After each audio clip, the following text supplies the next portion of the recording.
প্রথম দফা, প্রবাসে মারা যাওয়া সকল বাংলাদেশি নাগরিকদের মৃতদেহ রাষ্ট্রীয় খরচে দেশে নিতে হবে।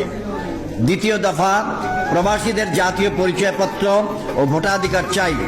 তৃতীয় দফা, বিমানবন্দরে প্রবাসী হয়রানি বন্ধ চাই। চতুর্থ দফা, প্রবাসীদের জন্য যুগোপযোগী দ্বৈত নাগরিকত্ব আইন ও পেনশন সুবিধা চাই। পঞ্চম দফা, পাসপোর্ট সংশোধনের সুযোগ সহ দালাল মুক্ত পাসপোর্ট ও দূতাবাস সেবা চাই।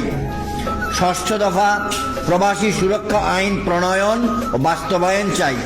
সপ্তম দফা, জাতীয় বাজেট প্রবাসীদের জন্য ন্যূনতম 5% বিশেষ বরাদ্দ চাই। অষ্টম দফা, বিদেশে কাগজপত্রবিহীন প্রবাসীদের বৈধকরণে সরকারের সহযোগিতা চাই। নবম দফা, বিদেশে প্রবাসীদের জন্য পর্যাপ্ত বাংলাদেশি দূতাবাস ও শ্রম কল্যাণ উইং চাই।